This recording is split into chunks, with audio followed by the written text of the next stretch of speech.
Olá, amigos. Eu sou o Marcos Martino e este é o Noticioso Cultura. E hoje nós temos a honra de receber aqui meu amigo Adriano Campagnani, um dos maiores baixistas de Minas Gerais. E aí, Adriano, beleza, cara? Tudo bem, Marcos? Bom demais sua presença aqui. Obrigado a você pelo convite. Vamos lá. Ô, cara, como é que foi o seu início na música? Como é que você começou? Como é que você sentiu surgir em você essa questão da música? A sua infância musical, como que foi? Bom, cara, eu acho que a gente, né, tudo depende muito do ambiente que a gente é criado, né? Sim. Eu tive a sorte de nascer numa família que ambos os lados, tanto da minha mãe e do meu pai, tinham vários musicistas e músicos, né? Alguns até profissionais e outros não. Era música de música popular ou era música de... Erudito e popular. Sim. Por exemplo, do lado da minha mãe era pianista, tocava piano erudito, minha avó também, do lado materno. E isso foi muito legal, porque sempre tinha partitura. Sim. Né? Meu contato com partituras, com música erudita veio muito cedo. É mesmo? Desde pequeno você aprendeu a ler música desde... Não, assim, tinha aquele contato. Sim. Né? Então, por exemplo, o lado da família do meu pai tem muitos músicos, mas é o pessoal mais daquela coisa boêmia de cidade do interior. Então todo mundo tocava violão, tocava um órgão, né? É mais seresta, essas coisas. Isso, exatamente. Então aquela coisa mais popular, Sim. né? Sempre tinha um violão encostado em algum lugar, ou um piano. Então isso eu acho que facilita muito, né, cara? O acesso, né? O acesso ao instrumento, o acesso à música boa, a você estar sendo exposto àquilo ali, né? Aí isso acaba influenciando a sua vida como um todo, né? E, a questão da música. Até chegar num ponto que você realmente fala assim, não, nossa, é isso aqui que eu quero. Eu lembro perfeitamente, uma coisa muito engraçada. É? Como que foi? Eu lembro perfeitamente do dia que eu tive o primeiro contato com contrabaixo elétrico. Eu fui na casa de um amigo meu, o irmão dele tinha um contrabaixo parado debaixo da cama, praticamente assim dentro do estojo. Ele tirou e falou, olha o que o meu irmão tem. Pum. Aí eu vi aquele negócio, peguei, toquei. Na hora que eu toquei a primeira nota, é a coisa mais engraçada, na hora que eu toquei a primeira nota, eu tive a certeza que eu ia fazer aquilo ali o resto da vida. Eu só pensei assim, o que eu tenho que fazer para poder viver fazendo isso aqui, o resto da vida. Eu não sabia tocar baixo, eu só tinha tocado violão. Então você começou então pelo violão. O violão foi violão. Assim, na verdade, meu primeiro instrumento mesmo estudado mesmo foi flauta transversa. Olha só. Flauta doce e flauta transversa, né? Depois como tinha sempre um violão e tal, mas inconscientemente eu já fazia os baixos no violão. Acho que é uma coisa também, desde pequena, assim, eu sempre tive uma tendência, uma atração pelos graves, pela parte rítmica, né? Da música. Da música, então eu acho que isso influenciou muito assim, o lance de a hora que eu vi um contrabaixo e realmente toquei, senti as frequências graves da forma que ela vem, né? E isso me impactou muito. Eu tinha mais ou menos 11 anos, assim, de 10 para 11 anos de idade. Aí você começou já a tocar, já a brincar com o baixo. E nessa época, como é que foi? Você formou alguma banda? Como é que foi? Aí eu infernizei meu pai e minha mãe para poder conseguir um instrumento, né? E era caro comprar um baixo na época, né? Com certeza, nós estamos falando aí de 1986, 87, não existia essa facilidade em adquirir um instrumento decente. Meu primeiro contrabaixo foi um pedaço de pau. Um negócio literalmente assim, horroroso. Deve ter sido Janine, essas coisas. Não, Janine era para quem tinha dinheiro. Né? Antigamente você tinha Tonante, Golden e Janine. Quem tinha dinheiro tinha um Janine. O meu era uma marca que Você nem lembra? Nem lembro mais. E era muito ruim, muito ruim. E aí comecei a me esforçar, comecei a estudar. Você estudava sozinho em casa? Como que era esse seu estudo? Na verdade, o primeiro estudo de contrabaixo que eu comecei isso aqui foi muito louco, porque eu comecei a pegar as partituras de piano da minha mãe e da minha avó, as peças de bar, e comecei a querer tocar no baixo. Isso de cara. Então foi um negócio muito doido. Em 1989 eu tive a sorte de começar a estudar mesmo, com o Giovanni Mendes, que hoje ele foi para os Estados Unidos depois. Foi da ProMusic? Foi dono da ProMusic durante muitos anos, agora numa outra escola, chama-se Avantgarde. E é muito engraçado esse negócio da influência que a gente tem, né? Eu tenho um tio, que é um guitarrista, um violonista, que para mim é um dos maiores do mundo, o Amaury, né? O Aranha. E eu vi ele estudar o dia inteiro quando eu ia na casa da minha avó. Aranha toca guitarra? Violão e guitarra. E ele é muito bom em harmonia, ele é nível Toninho Horta, é muito, muito, muito legal. E eu tinha essa referência de ver ele estudando muito, né? Sair na noite para trabalhar, estudando muito. Então foi um exemplo para você, né? Você viu que assim, foi um exemplo. Tinha que estudar mesmo para chegar a ser um performar legal. Eu nunca tive dúvida que eu tinha que me esforçar muito para colher alguma coisa em cima da música. Não, então na mesma pergunta, então. Até que ponto você acha que é dom ou é esforço, aprendizado de técnica? Eu acho que é tudo junto, mas tem uma ajudinha aí. É, né? Eu noto às vezes... Tem um mistério aí. Tem um mistério ainda que a gente não consegue Solucionar não, né? Entender. Eu tenho muitos alunos hoje em dia, né? Tenho um curso online, tenho alguns alunos presenciais, tenho alguns alunos via Skype, tenho do curso, então eu tenho muito contato com alunos e eu vejo realmente que alguns têm mais dificuldade em assimilar, em absorver a informação musical do que outros. Cada pessoa tem uma história, né? Cada um tem uma vivência, cada um tem uma forma de aprender o mundo. De aprender, de lidar com as coisas. Então eu acho muito complexo você falar assim, não é dom, ou a pessoa dá aquela frase, né? Você dá para isso? Não dou para isso. a pessoa tem aquele talento, né, para isso e tudo. Eu acho que toda fagulha que a gente tem de paixão por alguma coisa, de amar o que faz, pode ser uma coisa em potencial muito grande se você investir. Sim. Investir, eu falo, é tempo, né, o estudo do negócio. Sim. Mas eu acho que o mais importante é a paixão. Sim. Se o cara tem a paixão por aquilo ali, é maluco por aquilo ali, ele vai se esforçar. Vai ser obstinado e vai chegar a uma performance muito boa. Com certeza. Sim. Com certeza. Aqui, e questão de ganhar dinheiro com música? Você já começou como freelancer, você começou a tocar em banda, como que foi isso? Como que você começou a tornar-se uma coisa profissional para você mesmo? Eu comecei a tocar, e nós temos até um amigo em comum, né, o Rodolfo Mendes, que é um grande compositor, um grande amigo, que um belo dia ele foi fazer um show com o meu pai. E nessa de fazer um show com o meu pai, ele foi lá em casa. E eu estava no segundo andar estudando. Eu me lembro até que eu estava estudando uma peça de bar. E ele ouviu lá de baixo e falou, peraí, quem que tá tocando? Aí meu pai falou, meu filho tá lá estudando, vai lá pra você conhecer ele. Aí o Rodolfo subiu a escada, oi, tudo bem, beleza? Eu sou o Rodolfo, amigo do seu pai, pá. Eu, beleza, tá, eu com 13 anos. Muito tímido, em 1989 isso. E aí ele viu e falou assim, não, você vai tocar, você não pode ficar tocando só dentro do quarto. Porque eu ficava horas e horas, nessa época eu estudava 8 horas por dia, chegava da escola e só estudava música o dia inteiro. E ele falou, não, você vai tocar. Eu falei, como assim eu vou tocar? Ele falou, não, guarda que você vai tocar. E na semana seguinte ele já me chamou pra tocar na banda da Sônia Andrade. Sim.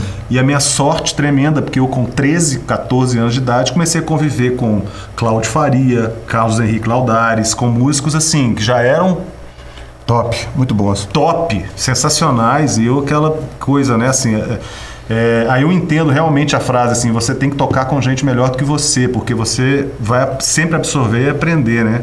Então eu considero essa fase. Aí eu comecei a tocar com a Soninha, que foi a primeira cantora, né, profissional que eu integrei uma banda assim, tocando.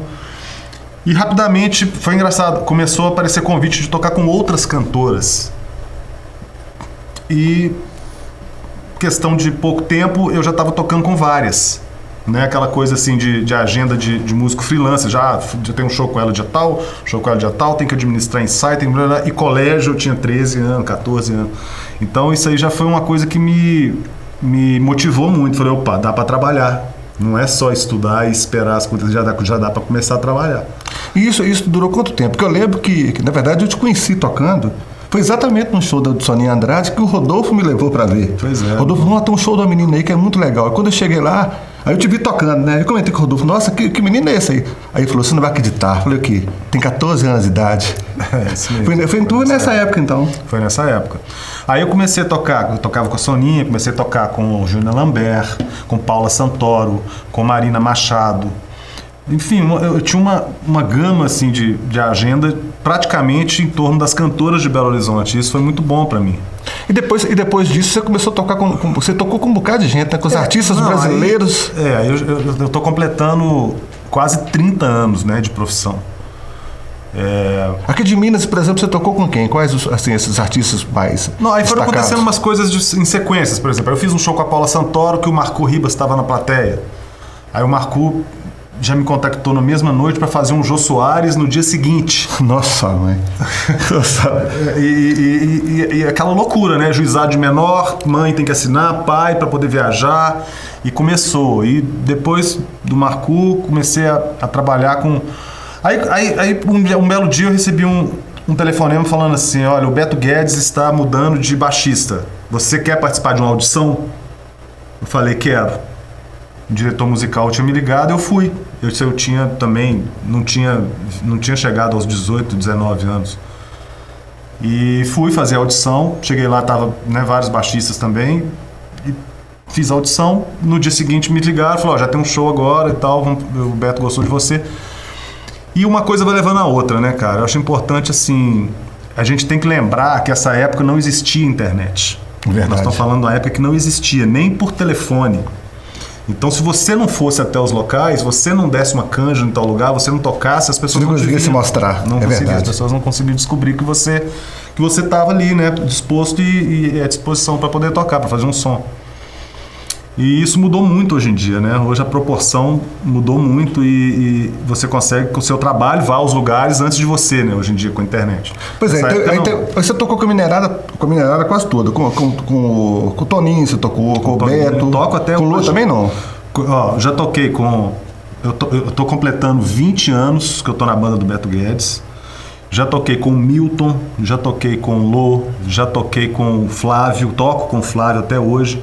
Toco com vários desses artistas da música mineira. Toninho Horta, Flávio Venturini e Beto Guedes são os três que eu continuo tocando e fazendo. Agora, deixa eu te fazer uma pergunta aqui, até curiosa. Como é que muda a chave? Porque você toca com essa minerada toda que tem uma harmonia muito rica, revolucionária. Aí você vai tocar pop rock, que é outra onda, que a necessidade ali já não é tanto da harmonia, é do punch, como é que rola isso? Não, isso aí é tranquilo, porque eu acho que a graça, as pessoas me perguntam muito, Adriano, por que você não montou uma banda, por que você não integra uma banda, não faz uma banda? Porque eu acho que a grande graça de você viver de música é você ser eclético, você ter um leque aberto, né? É sempre uma novidade, é sempre uma coisa a aprender, sempre uma coisa... Então você está apto a tocar música cubana, música brasileira, jazz e tal. Eu acho isso muito legal, Sim. navegar em cima disso tudo. Sim. Eu acho que esse é o intuito principal de você ser um músico instrumentista, assim, é você passear por todos os estilos, ter a consciência do que a música pede, o que o artista quer, né, eu gravo muito, eu gosto muito de estúdio, então você ter esse leque aberto é legal, né? Porque você se concentrar de repente numa coisa. E aí as pessoas falam assim, pô, mas e esse lance de tocar música? Esse não é o problema, não é esse. O problema maior, às vezes, é quando vários artistas tocam a mesma música e vários arranjos. Acho que isso é mais inspiração, né? Mais inspiração do que você tocar vários estilos, né? Sim. No Rock Nacional você tocou com quem? Aqui dos Mineiros você tocou com o Jota? Jota Quest, eu já substituí o PJ várias vezes, assim, né? O PJ, inclusive, foi um dos meus alunos, né? Olha só. Da minha metodologia. E o Sideral? É o Sideral, toco com o Flauzino num projeto do Cazuza. Bacana demais, muito paralelo. Legal. E do Pop Rock eu já toquei com muito mais gente também, né? Eu entrei pro Kid Abelha, pra banda Kid Abelha em 2005. Você chegou a tocar com o Kid? Fiquei 4 anos no Kid Abelha. Caramba, não sabia dessa não, hein? Fiquei com o Kid Abelha, foi a mesma coisa, audição. Recebi o Kid Abelha tá trocando de baixista, você tem interesse? Fui embora pro Rio, fiz a audição. E foi muito bom porque, além deles terem me escolhido, eu ainda fiz grandes amigos que eu toco até hoje. O Jorge Israel é um... Cara, gente boa. É um irmão, um cara... Sabe, eu adoro o Jorge, ele é um cara muito legal, ele continua fazendo shows dele após o término da banda, né? A banda acabou? O Kid Abelha acabou. Não sabia, não. Acabou.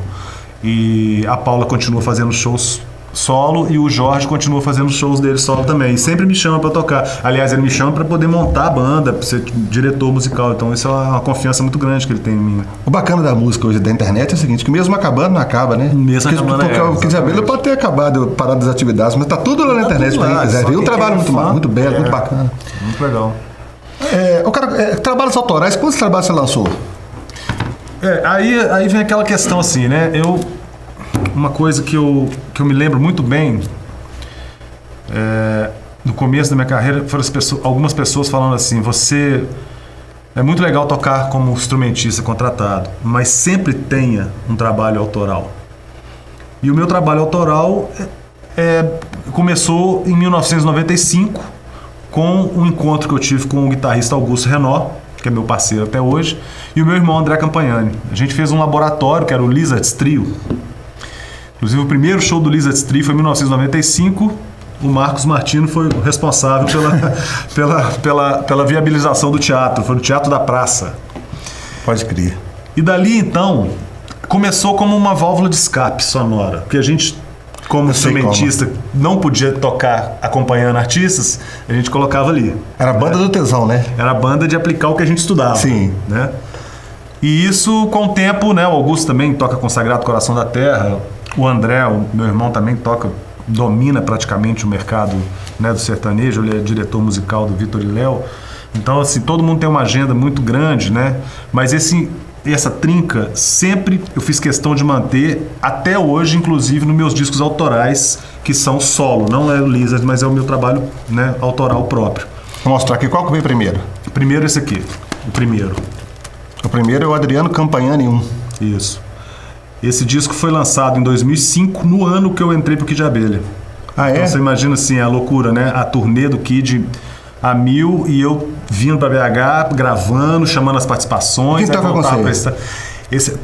A característica dos meus discos é o seguinte: a banda principal é o Lizards, mas tem várias participações em todos eles. Sei. Eu gosto muito de frisar isso porque as participações enriquecem o trabalho. E são grandes músicos e amigos que eu fiz durante esse tempo todo de carreira e que me dão a honra de contribuir também no meu trabalho. Esse disco foi de qual ano? 2005. O Adriano Campagnani 1, 2005. Isso, esse foi 2005. Bacana. E o seguinte foi... Esse aqui, ó, falando um pouquinho, eu gosto de falar um pouquinho das participações. Fica à vontade. Esse primeiro nós temos participações aí dos músicos sensacionais. O Neném, Ezra Ferreira, bateria. E o Júnior, pianista também da pesada. A gente tem o Alex Viana no violão, né, que é um violonista erudito, muito, muito requisitado, até mora na Europa. Então esse foi o primeiro disco autoral, realmente 100% autoral e com essas participações. Sim. O segundo foi qual? O segundo é o Galápagos, que é 2010, 5 anos depois. Você tem uma ligação muito grande com essa questão de biologia também, sim, né? Sim. Então o Galápagos tem a ver um pouco com isso, né? Sim, porque eu sou Você tem aquele dragão de Komodo ainda, não? Não, eu nunca tive dragão de Komodo. Eu sou filho de biólogos, né? Então a gente sempre teve esse contato, essa paixão também, assim... Na verdade, meus pais são biólogos e eram musicistas como hobby. E eu considero, eu e o André, meu irmão, que a gente é músicos biólogos como hobby. A gente fez o contrário. Interessantíssimo isso. E aí esse disco foi uma inspiração que eu tive com a teoria da evolução, com Charles Darwin, com tudo, com o Arquipélago. E eu considero também participações importantíssimas desse disco. Dentre elas... Quem, por exemplo? Marco Ribas. Ele faz vocalismo ou ele canta? Tem uma faixa aí que ele... toca percussão corporal, canta e traz elementos tibetanos, africanos, marroquinos, tudo em cima de uma faixa que é só contrabaixo e ele. Então esse disco ele é mais vário assim na questão sonora? É bem world music. Bem world music. Nós temos o Play, grande cantor Play também. Faz participação. Esse disco eu comecei a chamar alguns cantores que eu admiro para poder cantar junto comigo a melodia, inclusive do improviso. Sim.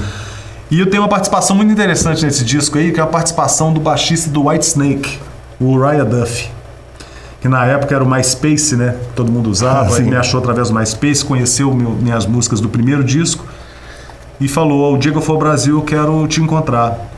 E aconteceu isso, teve um show do Whitesnake no Chevrolet Hall e ele ligou para minha casa, falou: vamos fazer alguma coisa. Passei lá no estúdio, passei no hotel, peguei e levei pro estúdio. A gente gravou 6 faixas de 2 baixos e batera. Eu peguei um e coloquei nesse disco. Puxa vida, legal pra caramba. É interessante a internet por isso. Você não imagina às vezes aonde tem gente que gosta do seu trabalho. E onde você pode chegar. Qual a magnitude disso, né? Sim. Pode ser uma pessoa do outro lado do mundo que tem uma puta influência, que tem um emprego muito bom também, mas o cara gosta do seu som, né? Isso é muito legal isso. Antes do DVD Galápagos foi gerado, do CD foi gerado o DVD, que na verdade foi o show de lançamento do disco. Então nós temos aqui a última participação do Marco Ribas em vídeo. Puxa vida. Logo em seguida ele faleceu. E é um DVD também que eu tenho uma estima muito grande, porque além do Marco, tem a participação do Play. Eu consegui as participações do Galápagos, com exceção a do Uriah Duff, claro. E os músicos que tocam aqui são o pessoal do Lisa também? Também. Augusto e o André estão sempre presentes no meu trabalho, que eu considero que é uma linguagem... Emanamento, né? E entendimento. A gente tem uma linguagem muito forte, uma linguagem muito tecida durante muitos anos, né? Muito difícil. Eu tenho feito bastante shows, graças a Deus. Esse ano eu fiz muitos shows em vários festivais de jazz grandes. E a minha maior dificuldade é justamente essa, conseguir um músico, por exemplo, um baterista para tocar com essa linguagem que o André toca. Porque foi muito tempo, né, tocando junto. Na verdade, rola quase uma telepatia mesmo, né? Com certeza. Quase não, a gente acho não que é telepatia mesmo. A gente não conversa. Eu conheço alguns músicos que são assim também, que eu conheço uma dupla no interior que eles não se reúnem quase nada, só se reúnem no dia para tocar. E a harmonia das vozes dos caras é uma coisa absurda. E o disco aqui, Instrumental das Esquinas, já é com músicas do Clube da Esquina, que você fez versão? Como é que é? Não, esse disco pra mim é o mais importante. É o mais novo, é o mais recente. Foi acabei de lançar. É Instrumental das Esquinas, gente. Esse disco foi um projeto muito interessante pelo seguinte. Esse disco ele foi para comemorar 25 anos de carreira e tal. E aí o que eu fiz? Eu escolhi a dedo as participações e compus as músicas para as participações. Ele é um disco 100% autoral. Ah, entendi. Mas ele é bem na linha mineira. Você fez pensando em cada participação. Compus as músicas pensando nas participações. Então nós temos aí, a primeira de cara, o Flávio Venturini, que é um tema que eu fiz bem naquela onda dos synths analógicos e tal, da onda dele do terço, do começo do 14 bis, assim, e chamei ele para cantar e tocar, e foi maravilhoso, ele se identificou na hora. Depois nós temos aí o Serginho Carvalho e o Claudinho Faria na mesma faixa, Caminho de Pedra, que também foi a última gravação do Claudinho, né? Infelizmente ele faleceu. Depois Espiral com Toninho Horta, que é uma música inclusive do Claudinho, uma música que não é 100% minha, e a participação do Toninho, porque é uma música que o Claudinho tinha feito para o Toninho, então eu peguei e coloquei. Nós temos o Loborges cantando aí A Prova dos 9 também, que é um tema que eu compus pensando bem nos improvisos dele, alternando com o baixo no meio. Enfim, nós temos... Maravilhoso. Interessante esse trabalho que você fez a cama para todo mundo, né? Exatamente. De certa forma, ao mesmo tempo... Eu chamei para eles se divertirem. Falei assim, olha, tá aqui, ó. E aí o neguinho se identificou e todos foram muito felizes nas participações. Eu estou muito feliz com esse disco. Maravilhoso. Cara, vamos falar então um pouquinho dessa vibe sua de professor, Você tem uma facilidade didática grande e um conjunto de alunos enorme, né? E está com um projeto novo agora, né? Sim. Como é que é esse projeto? Esse projeto foi um convite que me fizeram umas pessoas que eu conheço, que tem estúdio e tal, que tem uma produtora, que viram a dificuldade que eu estava em administrar os alunos com a minha vida cotidiana, que assim, a minha vida é uma loucura, eu não paro. Dá para perceber. Eu viajo muito, eu viajo toda semana, eu tenho hoje em dia 3, 4 artistas que eu acompanho sempre, fora os que aparecem, os convites importantes que aparecem que você não pode deixar de fazer, e aquelas coisas que você tem que pegar um show assim inteiro em uma semana ou menos. Então eu não paro. E com isso começou a atrapalhar as aulas presenciais, porque é impossível eu falar assim, olha, eu vou te dar aula dia tal, depois semana que vem dia tal. Eu não tenho como fazer isso. Impossível. Né? É impossível. Então eles me fizeram uma proposta de fazer um curso online, que eu poderia atender uma demanda muito maior de alunos, inclusive fora da cidade, né? De vários lugares. Então nós fizemos o lançamento do meu curso. Foi muito legal. Hoje eu tenho quase 200 alunos virtuais e eu sempre estou à disposição, faço webinários e tal. E a gente criou uma comunidade para os novos baixistas que queiram estudar comigo, acessem, cadastrem-se, porque nós vamos fazer mais um lançamento daqui a pouco. E essa comunidade, eu fiz a primeira live dela ontem e vou fazer hoje também. Eu estou dando aula praticamente para vários alunos ao mesmo tempo. Então, quem gravando na sua casa mesmo? Não, de onde eu estou. Ontem mesmo eu estava no estúdio Sonastério. De onde eu estou eu abro e faço. Porque você faz com o quê? Com o celular? É a live no celular. No celular. E passo bastante conteúdo e tal, as pessoas têm acesso instantâneo. Tem acesso instantâneo e depois a live fica lá na comunidade. Mas para entrar nessa comunidade, a pessoa tem que entrar no site, que é obaxistacompleto.com.br. Aí, pessoal, obaxistacompleto.com.br. Aí lá tem os passos para cadastrar na nossa comunidade e receber gratuitamente as dicas, receber as coisas, e depois quem quiser fazer parte do curso está lá.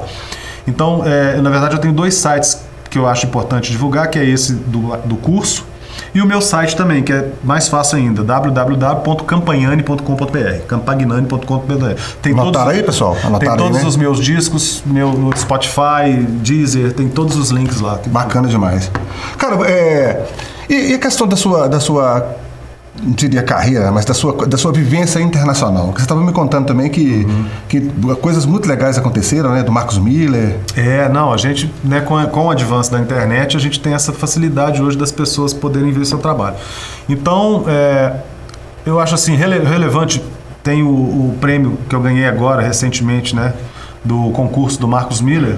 O Marcus Miller, um dos maiores baixistas do mundo, fez um concurso em parceria com a Jim Dunlop de vídeos. Eu gravei um vídeo, mandei e ganhei o primeiro lugar. E é muito legal, porque a visibilidade, né, mais do que os prêmios, toda a visibilidade é muito legal.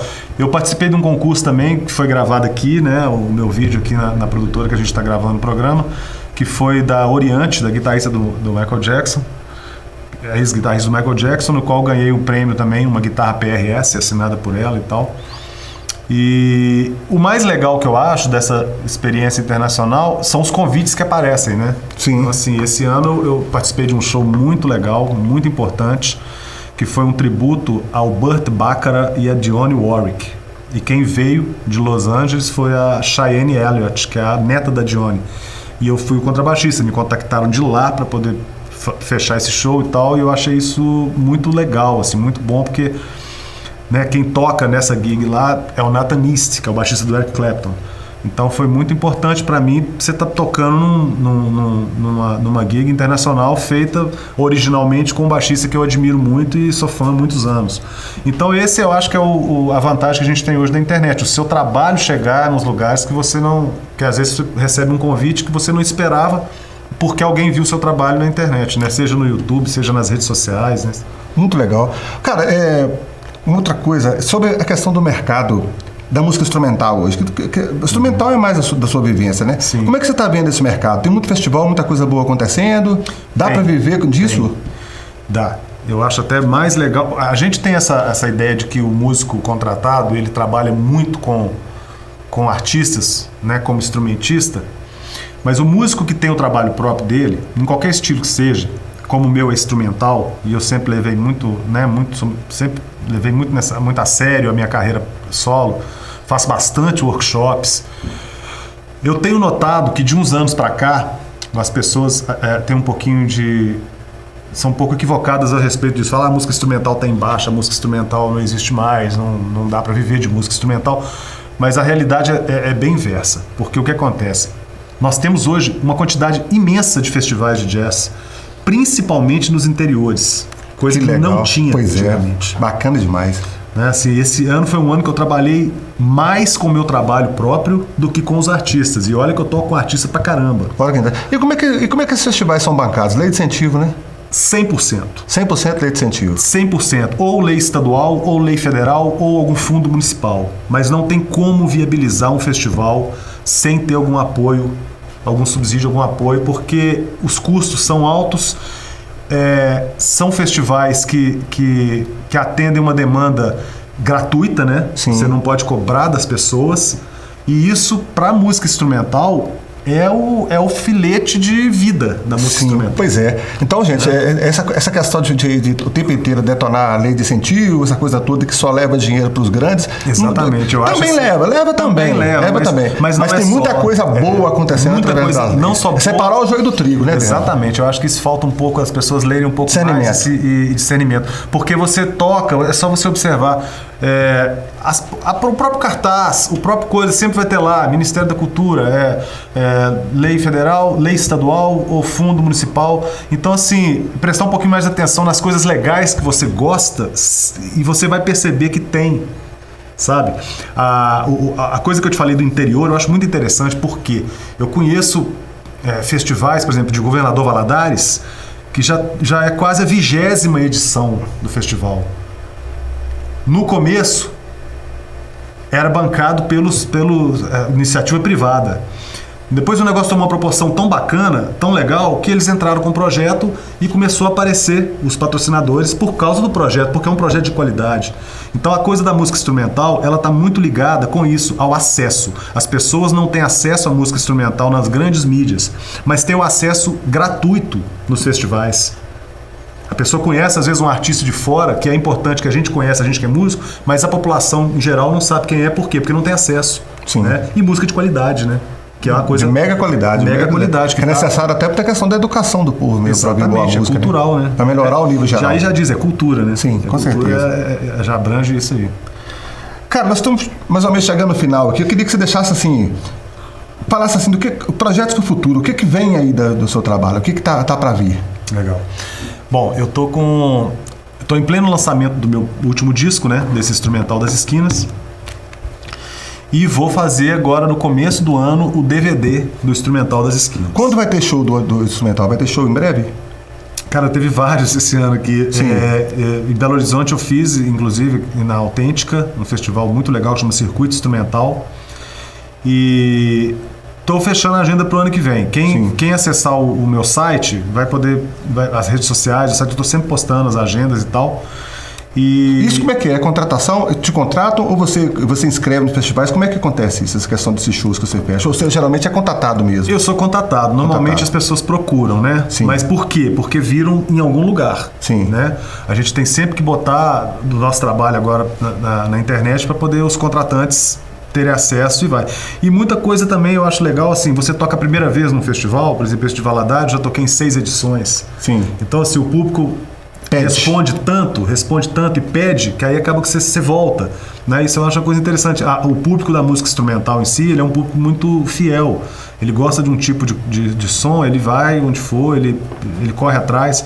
Então isso é uma coisa muito legal. É muito diferente da música, né, assim, pop entre aspas, que eu gosto de falar também assim, que eu adoro a vida de instrumentista contratado, adoro tocar com os artistas que eu toco, eu tenho a sorte de tocar com grandes artistas que eu admiro. E poder conciliar isso com o trabalho próprio, com o meu show, com meus workshops, né? Porque eu gosto muito de fazer workshop também, porque... você faz workshops também? Eu faço com escolas de música? Como é que é? Escolas de músicas, lojas de música, às vezes em conservatórios de música. É uma coisa que eu amo fazer, porque você está ali tocando e falando para pessoas que têm interesse em aprender, né? Sim, compartilhando conhecimento. Isso, o brilho no olho das pessoas é diferente de alguém que está ali só para assistir um show e tal. Isso é muito bacana. E eu queria falar também um pouquinho da Michael Instrumentos, que é o meu endorser. Eles têm uma empresa muito séria, muito grande e que ouvem muito músico, né? Eu já estou no meu segundo protótipo do instrumento que eles vão lançar com a minha assinatura, com as modificações todas que eu pedi para fazer. E eles fazem muito workshops, né? Assim, a gente trabalha muito na Expo Music em São Paulo e workshops pelo Brasil todo. Então, assim, esse tipo de iniciativa das empresas, né? É muito importante porque ajuda a levar a música instrumental, a música que não tem acesso na grande mídia, a lugares que as pessoas passam ali cotidianamente. Por exemplo, numa escola de música, uma loja de instrumento, né? Então isso é muito bacana. Muito legal. Ô, gente, então é isso. O programa de hoje vai ficando por aqui. Agradeço muito ao Adriano. Eu que agradeço. Vai ter outras, viu, Adriano? Vamos. Se tiver novidade, vem aí pra gente dar o toque pro pessoal. Estou à disposição. Pessoal, muito obrigado e ficamos por aqui. Até o próximo, então. Obrigado, valeu. Com mais um artista novo aí no nosso Noticioso Cultura. Muito obrigado, até mais.